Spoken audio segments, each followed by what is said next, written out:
आज है 31 दिसंबर 2025 दिन बुधवार। आइए जानते हैं आज भारतीय बाजार की दिशा कैसी रह सकती है। कल बाजार बंद होने के बाद किन स्टॉक को लेकर बड़ी खबरें आई हैं जिन पर निवेशकों को नजर रखनी चाहिए। वॉल स्ट्रीट में मंगलवार को लगातार तीसरे दिन हल्की गिरावट देखने को मिली और पूरा सेशन एक सीमित दायरे में ही घूमता रहा। संकेत यही है कि हफ्ते के बाकी दिनों में भी बाजार इसी तरह बिना किसी बड़े ट्रिगर के साइडवेज रह सकता है। इसके बावजूद यूएस मार्केट साल का अंत मजबूत रिटर्न के साथ करने जा रहे हैं।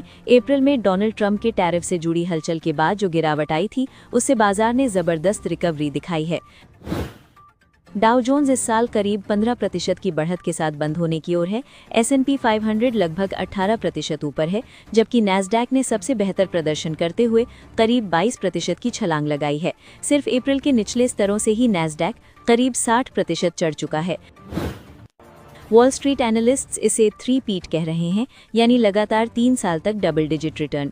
चौथा ऐसा साल बहुत कम देखने को मिलता है और आखिरी बार ऐसा 1995 से 1999 के बीच हुआ था।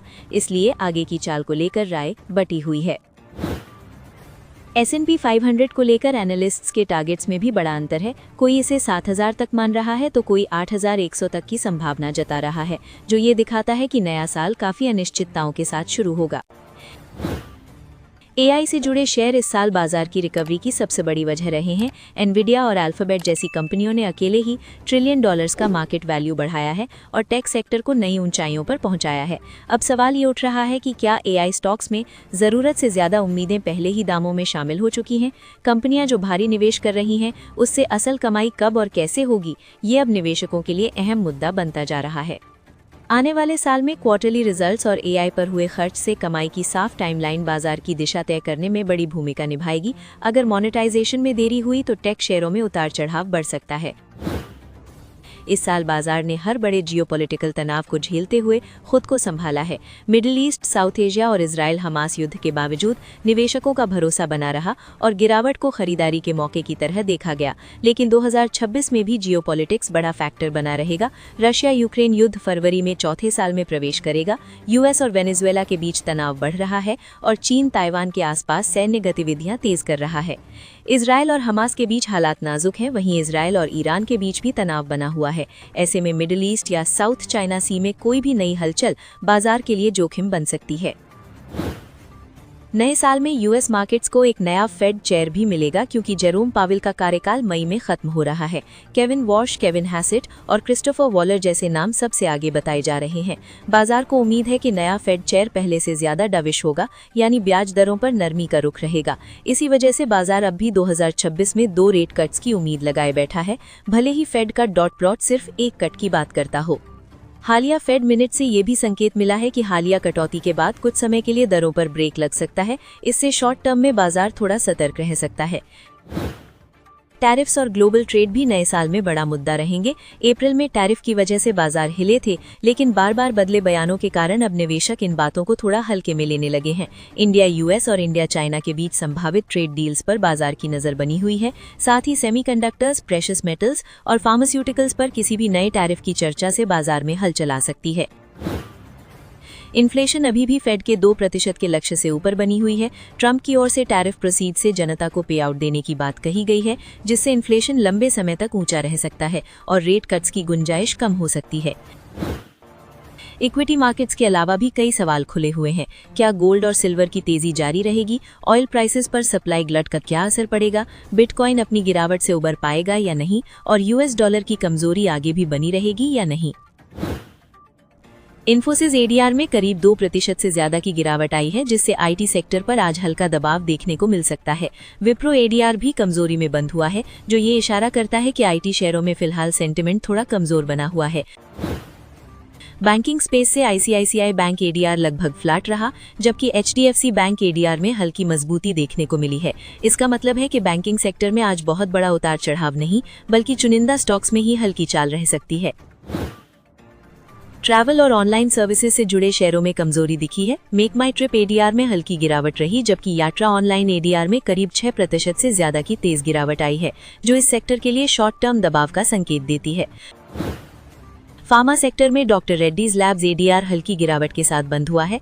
रोडजेन एडीआर ने जबरदस्त प्रदर्शन किया है और करीब 15% से ज्यादा की तेज बढ़त दर्ज की है।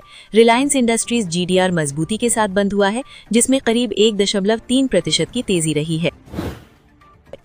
कल इंडियन इक्विटी मार्केट्स एक सुस्त और सीमित दायरे वाले सेशन में लगभग फ्लैट बंद हुए। ग्लोबल संकेत मिले जुले रहे और नवंबर के मजबूत आईआईपी डेटा के बावजूद बाजार में कोई बड़ी दिशा नहीं बन पाई। मार्केट एक्सपर्ट्स का मानना है कि न्यू ईयर हॉलीडेज की वजह से कई ग्लोबल मार्केट्स में वॉल्यूम कम है। ऐसे माहौल में बाजार फिलहाल साइडवेज रह सकता है और सिर्फ चुनिंदा स्टॉक्स में ही खरीदारी देखने को मिल सकती है।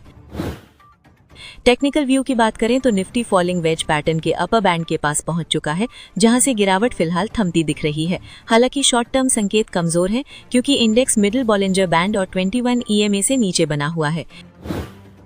इमीडिएट सपोर्ट 25,850 से 25,870 के बीच माना जा रहा है।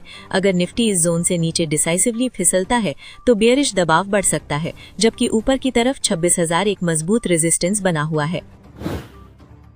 ट्रेडिंग एक्टिविटी की बात करें तो वैल्यू टर्म्स में Hindustan copper, HDFC bank, ICICI bank और मारुति सुजुकी जैसे शेयर सबसे ज्यादा एक्टिव रहे। वहीं वॉल्यूम के हिसाब से वोडाफोन आइडिया, येस बैंक और सुजलॉन एनर्जी में सबसे ज्यादा हलचल देखने को मिली। बाइंग इंटरेस्ट वाले शेयरों में Hindustan copper, Asahi India glass, Nalco, SAIL और एसकेएफ इंडिया जैसे नाम शामिल रहे। दूसरी तरफ लॉयड्स मेटल्स, कोरोमेंडल इंटरनेशनल और रिलायंस पावर जैसे शेयरों में सेलिंग प्रेशर नजर आया। इंडिया विक्स में हल्की नरमी देखने को मिली है। विक्स करीब 0.4% गिरकर 9.68 पर बंद हुआ है, जिससे संकेत मिलता है कि फिलहाल बाजार में घबराहट ज्यादा नहीं है। एफआईआई और डीआईआई के आंकड़ों की बात करें तो फॉरेन पोर्टफोलियो इन्वेस्टर्स ने मंगलवार को करीब 3,844 करोड़ की बिकवाली की। वहीं दूसरी तरफ डोमेस्टिक इंस्टीट्यूशनल इन्वेस्टर्स ने 6,160 करोड़ की मजबूत खरीदारी की। करेंसी मार्केट में रुपया मजबूत हुआ और डॉलर के मुकाबले 23 पैसे चढ़कर 89.75 पर बंद हुआ। इसकी बड़ी वजह रिजर्व बैंक ऑफ इंडिया की तरफ से डॉलर की बिक्री मानी जा रही है। इंटरग्लोब एविएशन लिमिटेड को 2019 से 2023 की अवधि के लिए 458.26 करोड़ रुपए का जीएसटी डिमांड नोटिस मिला है। कंपनी का कहना है कि ये ऑर्डर गलत आधार पर जारी किया गया है और वो इसे कानूनी तरीके से चैलेंज करेगी, इसलिए अभी इसे अंतिम देनदारी नहीं माना जा रहा है। लुपिन लिमिटेड ने बताया है कि एम्स्टरडैम की विसु फार्मा बीवी के अधिग्रहण की प्रक्रिया चल रही है और ये डील 28 फरवरी 2026 तक पूरी हो सकती है। ये अधिग्रहण लुपिन की होली ओन सब्सिडियरी नैनोमी बीवी के जरिए किया जा रहा है, जिससे कंपनी की यूरोप में मौजूदगी और मजबूत होगी। प्रिवी स्पेशलिटी केमिकल्स लिमिटेड में एक बड़ा शेयर होल्डर करीब 6.32% हिस्सेदारी ब्लॉक डील के जरिए बेच सकता है। ये डील लगभग 700 करोड़ रुपए की हो सकती है और इसका फ्लोर प्राइस 2,835 रुपए से 2,850 रुपए प्रति शेयर के बीच रखा गया है। आरबीएल बैंक ने जानकारी दी है कि एग्जीक्यूटिव डायरेक्टर राजीव आहूजा अपना कार्यकाल पूरा होने के बाद 20 फरवरी 2026 को रिटायर हो जाएंगे। बैंक ने ये अपडेट सेबी लिस्टिंग नियमों के तहत शेयर बाजार को दी है। Taj GVK hotels and resorts limited में प्रमोटर शालिनी भूपाल ने आईएचसीएल से 1.60 करोड़ इक्विटी शेयर्स खरीदे हैं। ये 25.52% हिस्सेदारी 370 रुपये प्रति शेयर की दर से करीब 592 करोड़ रुपए में इंटरसी ट्रांसफर के जरिए ली गई है। टाइटन कंपनी ने संध्या वेणुगोपाल शर्मा को 4 जनवरी 2026 से चेयरपर्सन और एडिशनल डायरेक्टर नियुक्त किया है। वो को प्रोमोटर टीआईडीसीओ का प्रतिनिधित्व करेंगी और मौजूदा चेयरमैन अरुण रॉय की जगह लेंगी, जो बोर्ड में डायरेक्टर बने रहेंगे। राइट्स लिमिटेड को जिम्बाब्वे की बेमहट डेवलपमेंट कॉरपोरेशन से $3.6 मिलियन का इंटरनेशनल ऑर्डर मिला है। ये ऑर्डर डीजल इलेक्ट्रिक लोकोमोटिव्स की सप्लाई से जुड़ा है और इसे 3 महीने में पूरा किया जाना है। भारत फोर्ज ने मिनिस्ट्री ऑफ डिफेंस के साथ 1,662 करोड़ रुपए का बड़ा कॉन्ट्रैक्ट साइन किया है। इस डील के तहत इंडियन आर्मी और इंडियन नेवी को सीक्यूबी कार्बाइन्स और इससे जुड़े एक्सेसरीज सप्लाई किए जाएंगे, जिससे कंपनी का डिफेंस बिजनेस मजबूत होगा। मुथूट फाइनेंस लिमिटेड ने अपनी सब्सिडियरी मुथूट मनी लिमिटेड में 3,25,000 इक्विटी शेयर्स का अलॉटमेंट पूरा कर लिया है। इस फंड का इस्तेमाल बिजनेस ग्रोथ, सामान्य कॉर्पोरेट जरूरतों और पुराने लोन चुकाने में किया जाएगा, जिससे सब्सिडियरी की कैपिटल स्ट्रेंथ बढ़ेगी। Power grid corporation of India limited को आंध्र प्रदेश में large scale battery energy storage system लगाने के लिए लेटर ऑफ अवार्ड मिला है। ये प्रोजेक्ट ग्रिड की रिलायबिलिटी बढ़ाने और रिन्यूएबल एनर्जी को बेहतर तरीके से इंटीग्रेट करने में मदद करेगा। आरफिन इंडिया को डायमंड पावर इंफ्रास्ट्रक्चर से एल्यूमिनियम सेक्टर कंडक्टर की सप्लाई का 321 करोड़ रुपए का ऑर्डर मिला है। ये सप्लाई जनवरी से नवंबर 2026 के बीच की जाएगी, जिससे कंपनी की ऑर्डर बुक मजबूत होगी। IFC लिमिटेड ने नॉर्थ ईस्टर्न डेवलपमेंट कॉरपोरेशन में अपनी 10% हिस्सेदारी 122 करोड़ रुपए में बेच दी है। ये डिसइन्वेस्टमेंट कंपनी की लिक्विडिटी और बैलेंस शीट को बेहतर करने में मदद करेगा। सुज़लॉन एनर्जी पर मार्केट एक्सपर्ट अमित सेठ का कहना है कि फिलहाल स्टॉक का टेक्निकल स्ट्रक्चर कमजोर और नेगेटिव दिख रहा है। स्टॉक अपने अहम सपोर्ट लेवल से नीचे ट्रेड कर रहा है, इसलिए अगर कोई भी उछाल आए तो उसमें निकलने की कोशिश करना बेहतर रहेगा। जो निवेशक सुज़लॉन एनर्जी में अभी भी बने रहना चाहते हैं, उनके लिए 50 रुपए का स्टॉप लॉस बेहद जरूरी बताया गया है। यानी अगर स्टॉक इस स्तर से नीचे जाता है तो बिना देरी के बाहर निकलना समझदारी होगी। ONGC में करीब 200 रुपए का मजबूत सपोर्ट और 260 रुपए का बड़ा रेजिस्टेंस बना हुआ है। स्टॉक के लिए 220 रुपए का स्तर अहम माना गया है, जिसे शॉर्ट टर्म में स्टॉप के तौर पर देखा जा सकता है। जो निवेशक ONGC में नुकसान में हैं, उनके लिए फिलहाल स्टॉक में बने रहने की सलाह दी गई है, क्योंकि मीडियम टर्म स्ट्रक्चर अभी ठीक बना हुआ है। एक्सपर्ट के मुताबिक चार्ट पर अभी कोई बड़ी चिंता वाली बात नजर नहीं आती।